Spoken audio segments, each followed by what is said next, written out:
Well, good morning, everyone. As you can see, I have my guitar. I still suck at playing it, but I'm working on it.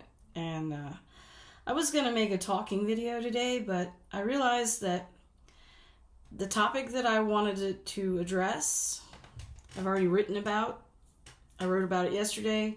I was quite full of piss and vinegar, and I didn't want to get carried away in a video on YouTube and have a bunch of comments from people that didn't understand what I was trying to say and wanted to give me unsolicited advice that was just going to annoy me and make me more pissed off. So I decided not to put that video on YouTube, and I deleted it. And I grabbed my guitar because I needed to practice. And it's been a while since I last did a guitar video. I'm still not very good at playing guitar. I may never be very good at it. I'm better at playing when I'm not reading and singing. And that's what I am going to do today. I'm going to read and sing while I play. And so it's probably not going to be very good. But it is a fun song. It's by a guy named John R. Butler. If you follow Red Peters like I do, you might have already heard this song. It came from his Summer Song Snatch. I want to say like from 2003 or so. And I love that album because it's full of really snarky, irreverent, profane songs. And John Butler's song, The Hand of the Almighty, is on it. I am going to change the key though because he's a man and I'm a woman. And it's not so easy. I mean, I probably could do it in the key he does it in, but it's just not so easy. However, when I do it in this key, I have to play a B, and I'm just not, or B minor, I think, and I'm just not very good at that. It's a bar chord, so bear with me. We'll see if I can make this work. Either way, I look a lot happier when I'm playing my guitar than when I'm talking about the personal topic that I tried to address earlier today that most people probably don't want to hear about anyway. So here we go. Oh, sinner, do not stray from the straight and narrow way, for the Lord is surely watching what you do. If you approach the devil's den, turn round, don't enter in, lest the hand of the Almighty fall on you. He'll fuck you up.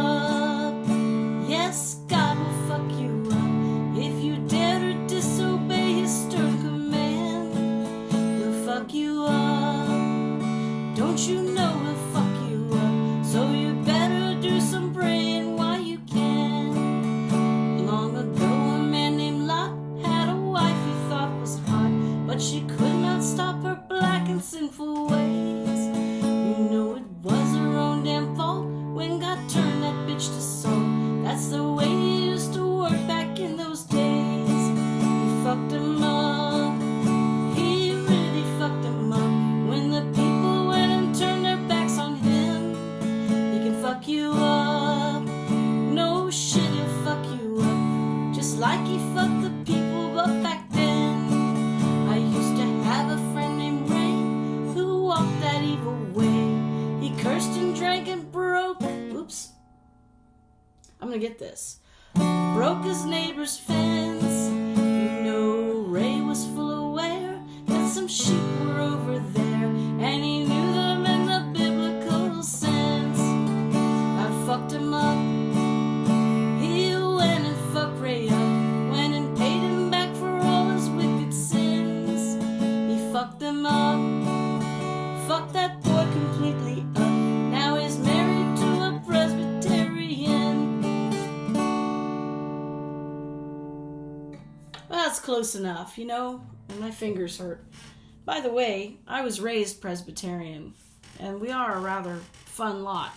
Must be all that Scottish heritage. Which, by the way, I'm quite proud of my peeps.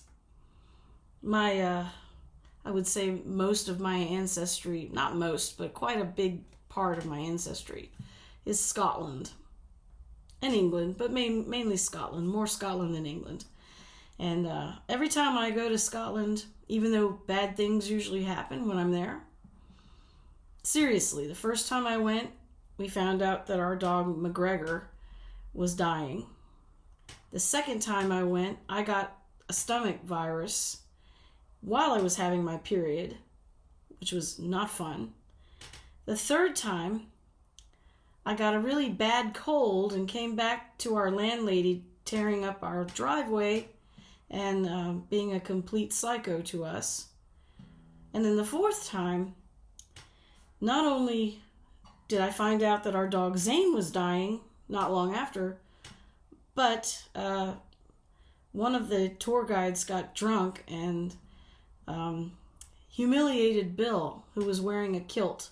He looked beautiful in it. I was quite angry because it took a lot for me to get him into this kilt, and he looked fabulous. And this drunk Scotsman was criticizing him and talking about how he didn't want to see anybody's balls. And of course, Bill was wearing underwear, which technically you're not supposed to do when you're wearing a kilt, but he's kind of proper that way.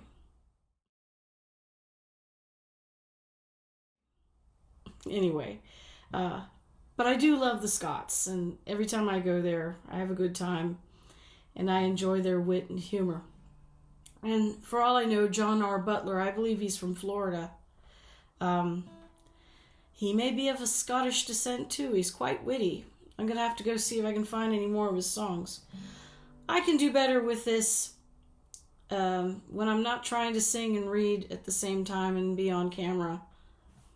But I'm not unhappy with it, even though I've been playing a while now. So anyway, I hope that was a fun song for you. It's probably more fun than what I was going to talk about anyway. So have a nice day. Check you next time.